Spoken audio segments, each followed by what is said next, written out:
Good afternoon and welcome to the AIC's webinar.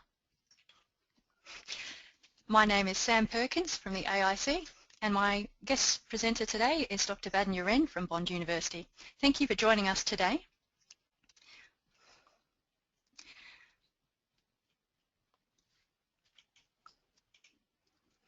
Now, just to start off with, I'd like to acknowledge that this webinar series is sponsored by the Department of Science, Information Technology and Innovation and is delivered by the group I work for, the AIC. Now let's start. I presume most of the people here are interested in a startup business. They have ideas. But if you've got a lot of ideas, how do you work out what's the best way to get one really good idea to develop into a business? Well, we often say that you come up with your ideas and you filter them through a funnel. So you generate lots of ideas, then you screen for the best ones, the ones that you think are the most likely to work. And you might recycle some of those ideas and change them differently and put them back into the process. Then you look at the best ideas that you've got there and you test the feasibility of them. You do your market research, your technical feasibility, etc., etc. Of the best of those, you then develop into products, and of the best of those, you launch on the market. But this process kind of presumes that the process is straightforward from your ideas through to product, and it can be quite long. But what happens if you get to the stage where you launch product on the market and you find that you haven't got the right product? Because innovation is the process of translating an idea or an invention into a product or service that creates values for which customers will pay. And it's that emphasis on value and customers that we're going to discuss today. So just a quick introduction. So what is the lean startup? Well, an American entrepreneur called Eric Rice gave a lot of thought to this and wrote a book about the lean startup in 2011. Now his concept of the lean startup takes its cue from the concepts of lean manufacturing.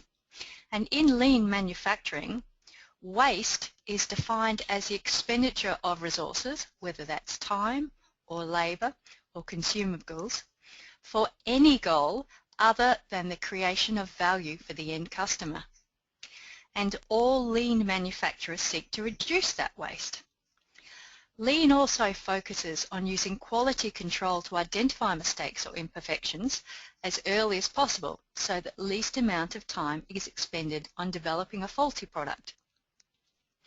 So RISA's lean startup approach takes these principles of lean manufacturing and makes them relevant to new startup businesses by focusing on reducing wasteful practices and increasing the value-producing practices during the product development phase, so that startups have a better chance of getting something on the market without requiring large amounts of outside funding, having elaborate business plans, or trying to develop the perfect product. So the key part of lean principles is on delivering value to the customer or the end user of the product. Now fundamentally, the lean method has three approaches. Rather than focusing on months of planning and research, as I showed in that earlier product development funnel, entrepreneurs, when they start their business, have at best a series of guesses about what customers want and how their business could work. So instead of writing a detailed and elaborate business plan, Rees says entrepreneurs should summarise their ideas in a framework like the business model canvas, and Dr U'Ren will go into that a little later, and then go out and test those ideas. Now, testing those ideas requires a lean startup to get out of the office. You need to go out and talk to potential users, potential purchasers, partners, suppliers, etc. for feedback on all elements of your business model and your business, including proposed product features, pricing structure, marketing, distribution channels, etc.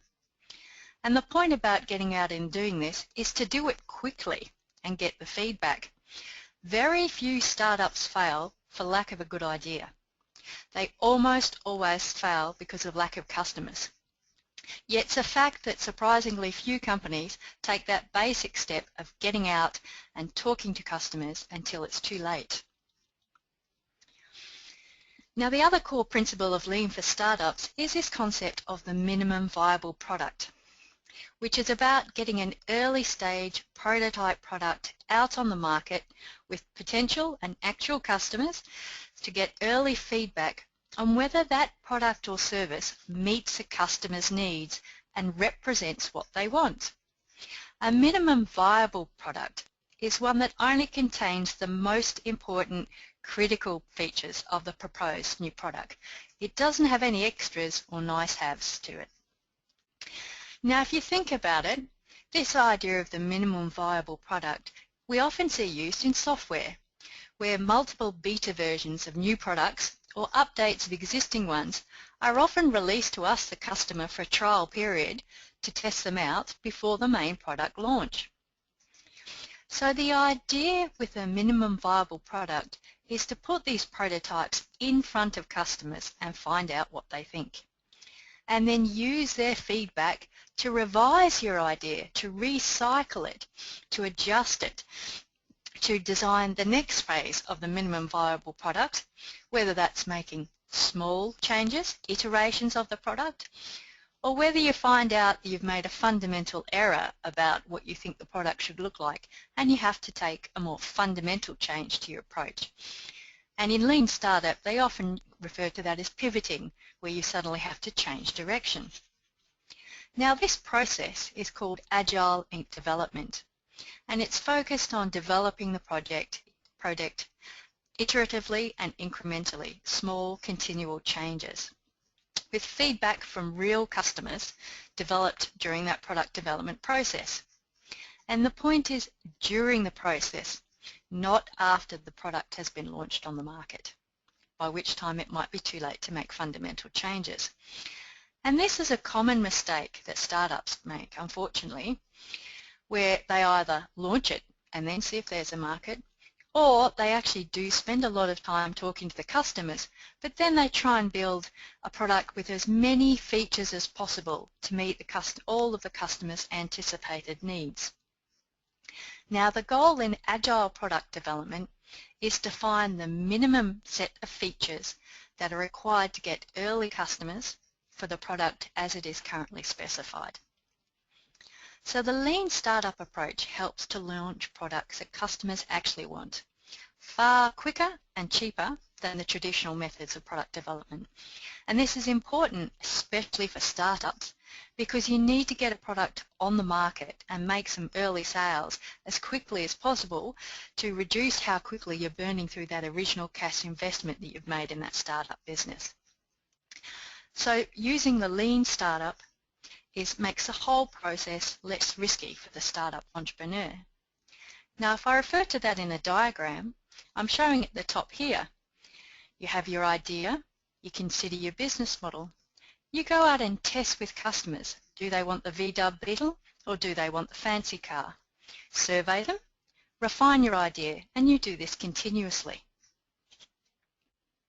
Because success isn't about beating the feature, building a feature for a product or service, it's learning how to solve the customer's problem. Now, with that in mind, I'm going to introduce my guest, Dr Baden U'Ren, who's the Associate Professor of Entrepreneurship at Bond University, and he's going to focus and drill down onto the first part of this process, which is developing your business model and testing that. Now, I'd just like to hand over to Dr Baden U'Ren. Thank you very much. Thank you, Sam, and thank you very much for the introduction, and thank you also to all the webinar participants for spending an hour of your busy Mondays. Usually Monday mornings are often a time when you're assessing where you're at and what you're doing for the week. Maybe you've got some sales meetings that are happening early on. Often team meetings happen on Monday morning, so thank you very much for taking the time out today to be part of this webinar. I'd like to sort of drill in on a couple of points that Sam so eloquently made earlier, in the sense that the Lean Startup is a methodology, sort of a set of guiding principles by which people can perhaps improve their capacity to be innovative and to come up with ideas and to successfully commercialize an idea. So one thing to think about is that the lean startup is a methodology. It's not a set of rules. It's not a guarantee for success. Rather, it's perhaps a tool in your innovative tool belt that will assist you in perhaps being a little bit more successful in your efforts of commercializing ideas. The second thing I really wanted to focus in on that Sam made a good point of was this iterative process, the concept of testing a hypothesis, if you will, about what you believe might be a business idea. And this is a critical point. And at Bond University, we have a focus in on entrepreneurship education. And one of the things that we teach in our entrepreneurship classes is a different way of thinking for entrepreneurs. It's often put out, what's the question? The question is, are entrepreneurs born or are they made? So it's one of those enduring questions, I believe, because it's a bit of both. I like to think of it as kind of, you think about maybe Roger Federer or Don Bradman or any of the great exponents of a skill in the sporting phase, certainly they may have had some natural talent and particular capabilities in that sort of space, but it was the hours and hours and hours of practice that they put in that made them super productive in what their endeavours were. And the same thing happens in terms of business, and especially in the startup space where the risks are higher and the chances of failure are greater. If you can have a little bit of a tool in your back pocket that can assist you in being able to navigate that uncertain space, it's a good thing. And entrepreneurs tend to be very focused, not necessarily on the goal or the outcome, but rather on the process by which they arrive at the outcome. In the academic literature, we call it effectuation. It's what effect can I make with the resources that I have at hand, as opposed to a goal orientation, which is typically I'm going to, for example, be the best dentist in Southeast Queensland. Okay, so it's a very goal-oriented focus. It might not exactly match your particular capabilities and what you can offer, but it's predetermining an outcome. And the entrepreneurial method doesn't predetermine an outcome. It really focuses in on what you do have and what you can do with that, which inherently enables you to be agile. You go out and you test, and you can swap if you wish to. Before I get onto some of the details of the business model canvas, which is one of the key components of the Lean Startup methodology, a little bit about me to give you some context. I head up the entrepreneurship area at Bond University. I've been here since 2004 and in the lead role in the entrepreneurship area since about 2010. I'm the director and founder of the Bond Business Accelerator, which is a dedicated commercialization program that we run through the faculty. We have a co-working space. But I have a background that is industry-based. I had my first startup over in the US when I was 23. In the meantime, I went through NAB, worked at NAB. I worked for a fairly large managed investment fund. I was in the private equity area up at QIC for a brief period until I went and did my PhD in the area of finance and became what I like to term a pracademic because I am in the academic space, but I'm fairly practically minded. And to put a sort of a point on that, today I just instructed my accountant to start up our latest company for the most recent startup that I'm involved in, a fairly exciting little venture into the agricultural space, which I'll go into another time if we've got some time. So allow me to sort of get into this lean startup process and to reinforce the mindset that I really want to come across. And if there's one thing that you get out of today's session, it's the hypothesis testing mindset. It's actually separating yourself away from the operations of your business and thinking about it as a science experiment. That's the best way I can think of it. You can think about, well, I think I'm really good at being a plumber, or I think I'm really good at manufacturing T's and elbows for watering pipes, or whatever it happens to be that you're actually producing out and putting to market. You think you're pretty good. You might think that you've got a really good niche in the market and you're attacking a particular market segment, or you might be in the startup space and you're assuming that you're going to be really good. the fundamental part of the lean startup methodology is actually thinking about that as a science experiment, and saying, well, I think this is the case. Let me go out and validate it. I believe I have certain propositions of value that customers will look for. Allow me to go out and test that and find the sweet spot in the market. And the key point here is you're actually in a searching for a business model phase. You're not in an execution phase. You're thinking strategically. You're stepping back from the operations of the business, from executing your business model, and you're actually searching for the niche business model that has you delivering a set of value to a customer base that really, really wants it. Once you get that connection, the fit between your value proposition and your customer segment just right, it's amazing how it speeds up the execution side of things. To put this into more common language, the business plan is often used for the execution side of business.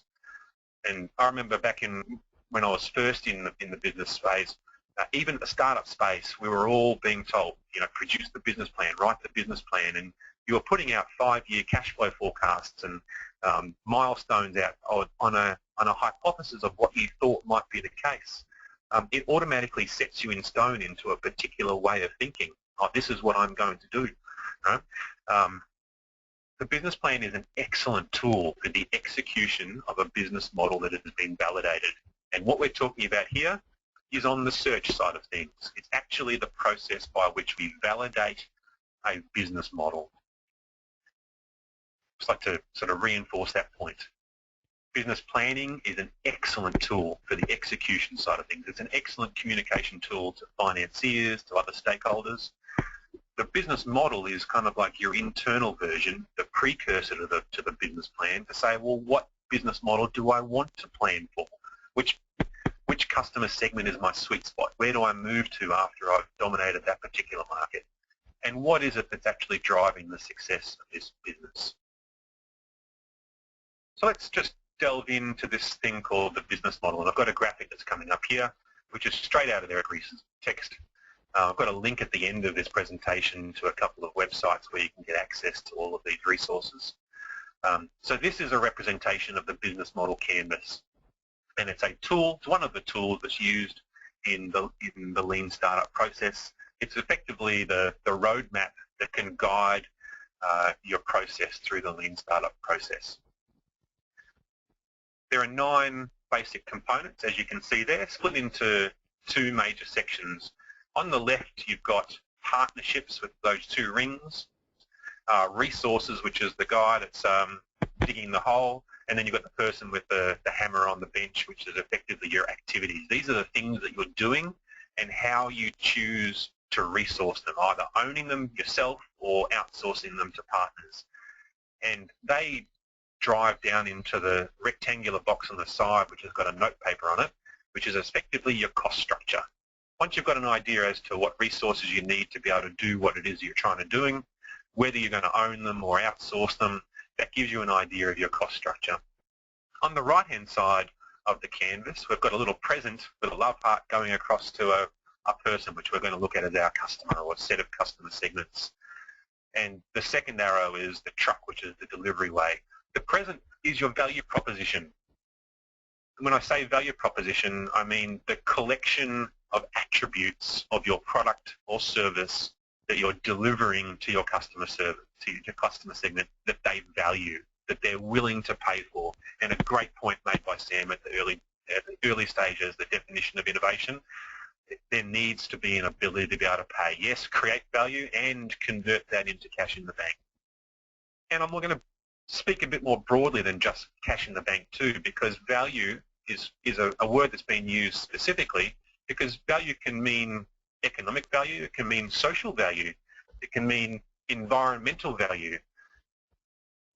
3 major sort of categories of value that are equally important in today's modern age. So that's our little present box. Your value proposition, what is it that you're offering? And we can colour these 2 up to identify them because they're the 2 components that I'm really going to focus in on this morning and I said this afternoon in today's session. What is your value proposition and to what customer segments are you delivering it? And this is the core of the lean startup process. It's validating the fact that there are people out there, customers out there, that are looking for what you're offering and are willing to pay for it.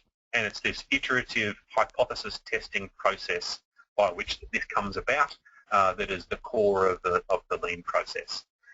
Point number 3 in Eric Ries's book is agile development, and that's a process by which you are willing to change what you are offering.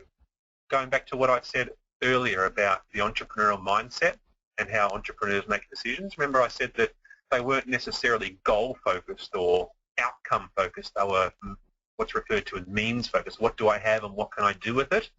If you're goal-focused, you tend to be constrained by trying to achieve what you have planned. But if you're means-focused, if you're focused on what you have and what you can do with it, you're much more likely to be able to pivot to what the customers start telling you. Yes, I like the green pen that you're showing me, but I wish it was not green and rather red. Okay, I'll give you a red pen. Very simplistic example.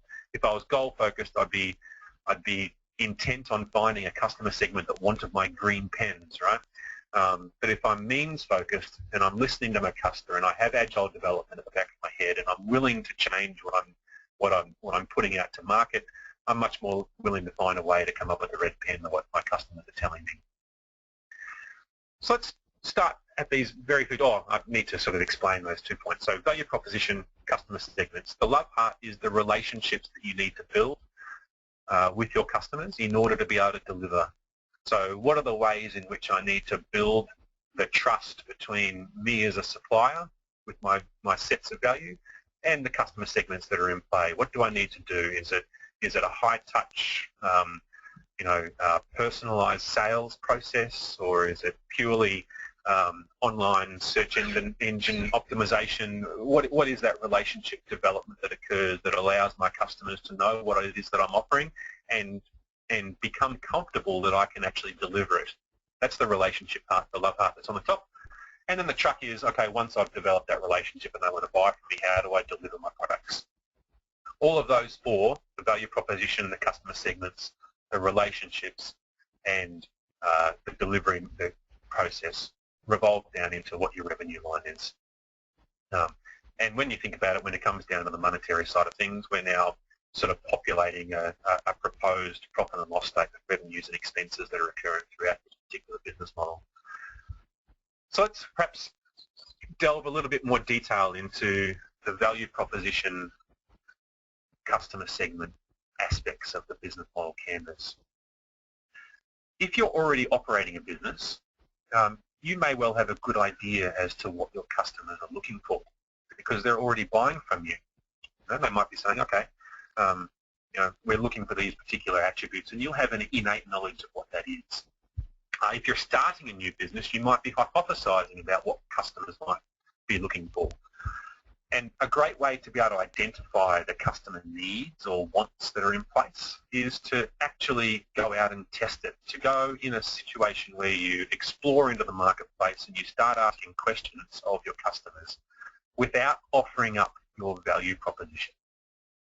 I'm going to just pause briefly on that point because that's a key point. When you go out and you're testing your market and you're talking to your customer segments, it's really key at the early stages to separate away your offering, what it is that you have to offer, from your customer segments that you're testing, because you're likely to bias your results if you bring in your particular solution. Because you're going to be asking questions such as, what do you wish would be the case? Tell me the different types of jobs you're trying to get done. You might be a plumber, and you need to be able to fix leaks. You need to be able to run pipes from water mains into the property. A whole bunch of different things. You need to be able to effectively invoice your customers. You need to be able to have perhaps a system of being able to attract new customers. So what are these tasks that you as my customer are attempting to get done? They might even be less tactical. They might be, I'm trying to build the image of my company in a particular way, trying to present myself in a particular light. So there are soft and hard sort of needs that are happening within a customer. And the way that you can ask this is you can go to to people and ask them, what is it that you do? And then the critical questions become, what's wrong with the way you're trying to get it done? What do you wish was the case? What pains are you experiencing, and what gains do you wish could occur? For the plumber, it might be that, a classic example, one of my former students, he started up a business that was actually creating a particular type of chemical that went around pipes that were installed in high-rise buildings, the ones that go between floors in high-rise buildings. And back in the day, they used to use lead pipes that went up and down because you needed to create a fire and smoke barrier between floors on high-rise buildings. And he was like, it would be great if we could use PVC pipes, but there was no way of being able to effectively seal off. And so he tested and came up with a way of being able to have this particular type of chemical that when the heat of a fire interacted with this chemical, it instantly expanded and would seal off and block off between the two pipes, and which enabled PVC pipes to occur. Because he was on the sites and he was listening to the builders, and they were like, oh, we'd love to be able to have PVC. It's so much more easy to work with. It's so much cheaper. We'd love to be able to put it through. But the barrier that's stopping us being able to do it is the fact that we have to ensure that we can break fire from going from one floor to the other. And so as the entrepreneur that he was, he said, well, there's a value point that would be very, very valuable. Like people would absolutely line up for a solution that could solve that problem. But he did it by talking to the customers and finding out what the problem was, identifying the point of pain that was stopping the potential customer from doing what they wanted to do, and then solving that particular problem. It can work on the other side. It can be, oh, I wish this was the case. Rather than being an existing problem, it'd be, oh, it'd be so much better if I was able to do it, in this particular way. Oh, I wish I could be cloud-enabled, in that sort of sense. I was talking to a general manager of a tool-based business. They sell tools, and he was talking about being able to sell their tools electronically and be able to have a good presence into an emerging sort of 18 to 25 set of the trades space who tend to be very electronically driven. And his particular company was not there, and he'd love to be able to have an easy process by which you could go that way. So there's a game creator, a way of being able to do it. So the key thing for a business owner is to be able to separate themselves away from what they actually have to offer. Like you might already be offering a solution into the market, and then go out and test the market and say, well, what is it? What is it that you're looking for? And then the tricky part becomes tailoring your value proposition to meet those customer segments. That's the startup space. Tailor my value proposition so that it meets the sweet spot in the market, a customer segment who's looking for a solution and is willing to pay for it. And so you're in this spot where you're altering what your value proposition might be. And value might be service, it could be price, it could be delivery options, it could be a whole range of different types of value. If you're an existing business, it kind of works the other way.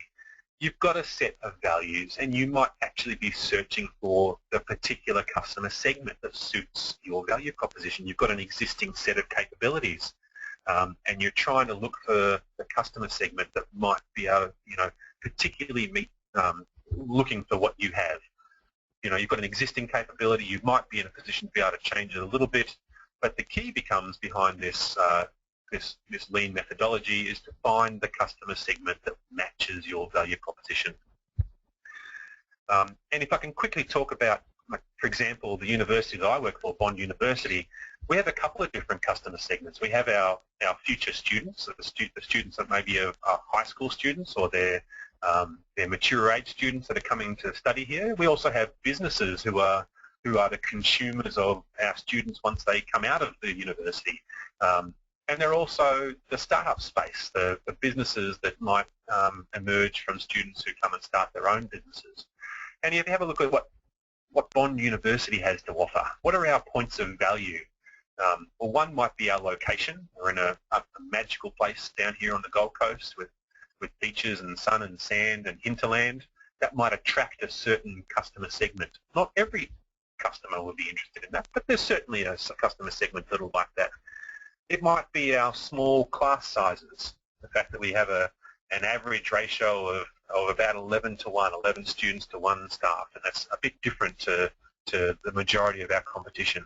That might attract a certain customer segment. What type of student is looking for that intimate sort of class environment?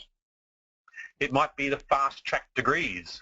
You know, we can put a 3-year degree out in 2 years because we run three terms every year, and we can put students out, you know, faster, a year earlier into the workforce. That might attract a certain customer segment.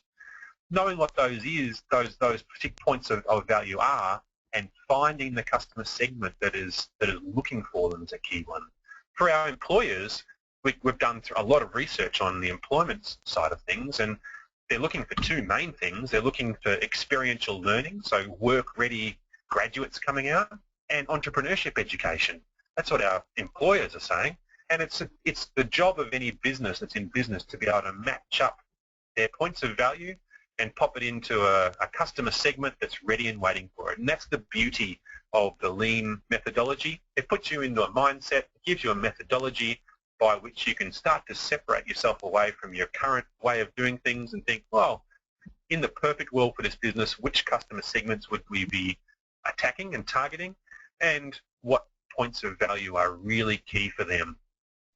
Because I would put it to you, once you get that fit right, and it comes out very clearly in Eric Ries's book, once you get the value proposition customer segment fit right, it makes the rest of business so much easier because you're hitting a sweet spot in the market. And that pretty much is the fundamental essence of the lean methodology, being open to change, having a hypothesis mindset where you're testing your value proposition to customer segments. You're not set on a particular space. You might find, for example, a business I did some work with quite some time ago had a product that was servicing residential swimming pools, and when they went out they were finding it hard to get into residential swimming pools, but they found a sweet spot in the commercial route, especially for hotels. For some reason, well, I know what the reasons were, but they found a really sweet spot in the market, and they were able to change their marketing and go after the commercial spot where they were really delivering significant value. It wasn't until they went out and tested that market that they found out that that was the case, and they were willing to change what they were doing. From there, you can drive the rest of your business model. Once you know your customer segment and your value proposition, it drives what kind of relationship you need to deliver. For us at the university, we are a high-touch niche educational provider. That's what we are. So we need to resource ourselves up to be able to deliver that. We have to have, you know, high-quality lecturers. We have to have a very good campus. You know, all of those things that combine to deliver a high-touch niche education space. That drives your revenue line and it drives your cost base. And it, in essence, gives you the fundamental positioning for a business model that is able to be executed.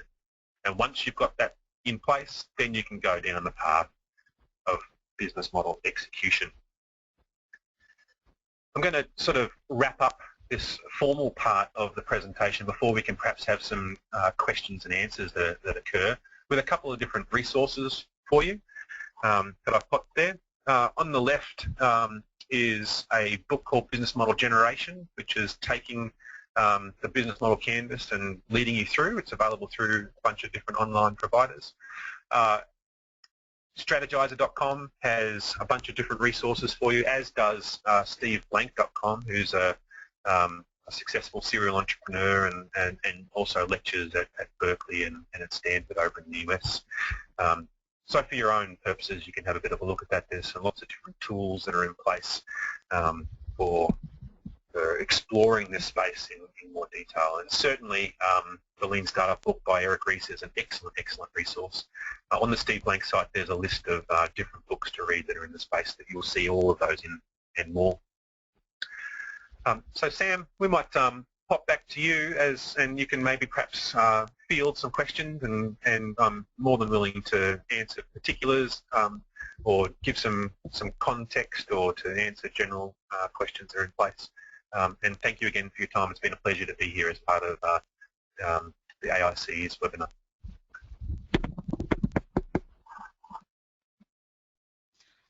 Thank you very much, Baden, for that well thought out and practical approach of how to go about building and testing your business model. Now I have a question here from Tony, and I'll direct this one to you, Baden. She's asked, how can I apply this to a professional service? Over to you, Baden. Wonderful. I've actually, one of my students is doing an internship with a digital marketing firm at the moment. And they're doing that, it's a service, right? It's a professional service. The same process occurs where often professional services will have an existing view as to where they sit in the market. And I'm going to take the term professional services as being quite broad. It might be, financial planning, it could be marketing advice, any kind of service-based industry. In essence, you're still delivering a set of value. You can start to think about attributes of the product or the service that you're delivering. What attributes exist and what parts of that service do your customers really want? As an example, and I'll take it out of space, I did my PhD research on the drivers of choice for retirement housing. And one of the methods that was used to say, well, sure, how much will people pay for a house in a retirement village, for example? They pay a lump sum. It might be $400,000 to get into a retirement village, right? But there's a whole bunch of factors that are actually linking into the price that someone will pay. They might pay $120,000 of that for the actual building. They might be paying $150,000 of it for the proximity to the local hospital. It might be the fact that there's safety and security in place. That loads to a portion of the price. So you can start thinking about a service that you're providing.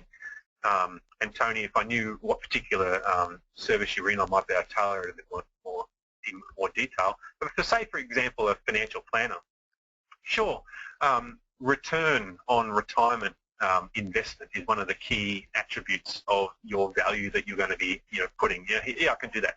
But personal service and the relationship that you build is also of importance to somebody because you're dealing with a person's retirement and there needs to be a level of trust.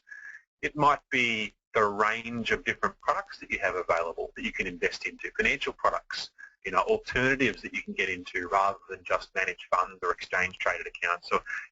So there are a whole range of different attributes, and if you want to step back, you can start looking and talking to your customers and eliciting from them the points, the attributes that they find really valuable. What are they really looking for, and what do they wish they could get into?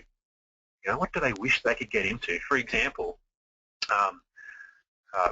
there's a company up in Brisbane called Blue Sky Ventures who have a listed fund now that allows for self-managed super funds to invest through that fund that's listed on the ASX into alternatives. Before then, you couldn't get into alternatives. In that fund, there's water assets out in Western Queensland. That type of investment wasn't available before. So if you're a financial planner and you've got access into that sort of information, that's the type of thing that might be of value to your customers. Same process, step back, ask the customers. Don't be offering up what you've currently got. Be willing to listen to what they want and what they wish could be and what they really don't like about what the current space is, and then tailor your value proposition accordingly. Hopefully that has been of some benefit for you, Tony. Thank you very much, Baden, for answering that one, and I hope that addresses your question, Tony, and enlightens the rest of the audience as well. Now, one of the questions I've had from Rob is, how do I get started? What is it that I do next after I've got my business model? Now, and to get customer feedback. Now, I'm going to make some suggestions here, and then I'll hand over to Baden for his point of view as well. So if you're testing whether you're going down the right track, how do you physically do it if you've got that business model? Well, perhaps you've got a food product. You want to try new flavours. You want to try a different pricing model, things like that. You can try these pop-up shops, have one set up a little area, try particular flavours, particular prices at one location, have a pop-up shop in a different location, try something different then. If you want to test your food concept without the expense of a retail shop, then you could try running around in a little food van and seeing what sells that way. If you're selling a product, you could try putting it online and getting feedback on it when it's just a prototype. Get people to tell you what they think about it. Or if you have an existing business and you have a prototype product, you can consider actually putting it in the shop for a trial period and running it as a special or a trial for a limited time or something like that, separate from the main product line of your business, to see what customers like about it and get their feedback. It's the old in-store promotion that you often see at Coles or Woolies when they're looking at introducing something new. You could even try just trialling it in in part of somebody else's store as a general thing. Now, if it's something that's online or a digital product, you could try building a simple version of the app, make it free and downloadable, and get people to try it and see what they think before you go about adding to the products and launching the more complex one. As we said, getting the customers involved in product development. Don't forget, it's also good to survey your customers and have a look at some of our previous webinars on market research, making sure you get qualitative and quantitative information back from your customers to help you in that product development phase. So this was just some little ideas that we have here about the sorts of ways that you could actually take those next steps to validate your idea. Now I'm just going to have over Baden. Would you like to add something to that?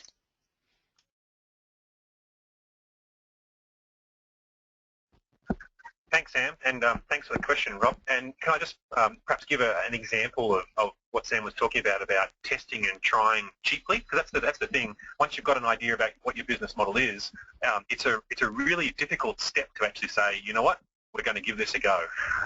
And one of the things that highly successful entrepreneurs tend to do is to limit the downside risk of their first installment into the process of starting their business. And I'll give you two examples that are at total polar opposite extremes of this space.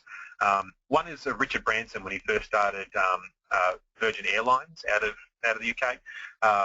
Went into the space and said to, he's famously noted for this interview that he did with the Wall Street Journal a number of years ago over in the US. And he's like, when we went to start the airline, and we went to Boeing, and he said, oh, I'm Richard Branson, like to buy an airplane. And they said, what's the name of your company? And he said, oh, it's Virgin. And they said, well, what do you do? He said, well, we sell records, you know. We've got a great bunch of bands that are up. But they went into the process, and he said when they first got their first airplane, they took it on a wet lease, a completely serviced lease on one airplane, with a proviso on it that if things were not going well within 12 months, they could just hand it back and they were done. And they were willing to forego the 12 months worth of expenses to give that business model a chance to work. And they put in place a stop-loss order if you're in the finance game, right?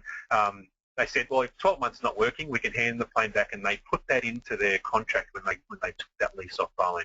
That's at the big end of town, right? Occurring.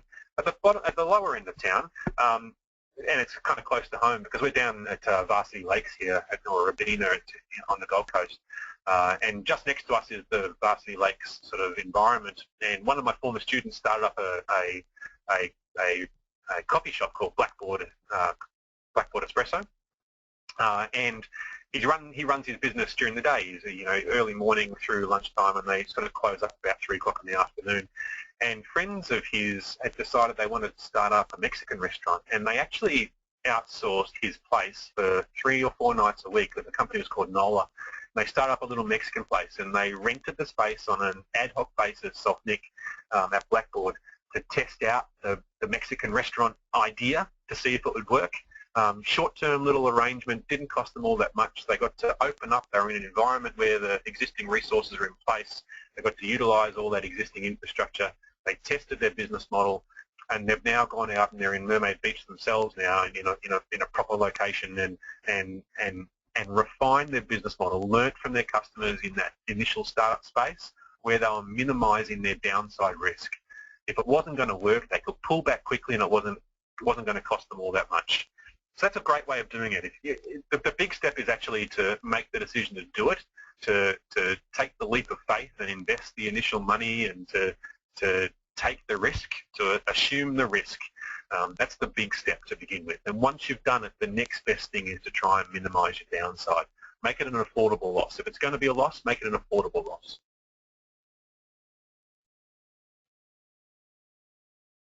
Thank you very much for that, Baden.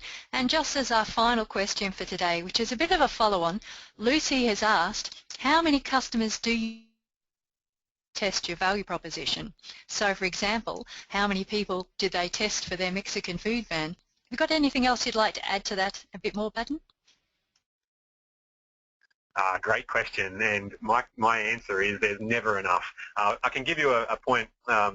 What we do through our Bond Business Accelerator, we require our team to go through a 12-week process. It doesn't sound very much, but we require them to do 10 customer interviews a week, 2 a day, during the days of the week, 10 customer interviews a week. So by the time they get out, they've got over 100 interviews of customers, all different layers of the value chain, end user customers, maybe distributors, maybe support businesses that are enabling you into the space, but over 100 people by the time we get through our 12-week accelerator course, so that they've got enough data points to be able to really have tested hypotheses, come out with some important insights as to what works and what doesn't, being able to pivot if they can, to make some good decisions as to how they might execute. But my general answer to you, Tony, is as many as you possibly can, and we're talking hundreds, we're not talking tens. And I'll put it, you actually, at the very beginning, Sam, you made the point that one of the key points behind Eric Ries's book is get out of the building, get yourself out of your seat when you're doing your research and go out and talk to people. And it's a very difficult thing to do. I think at our heart, most of us are slightly introverted, and we find it difficult to cold call and ask questions of people, but you have to do it, and it's integral to the lean startup process.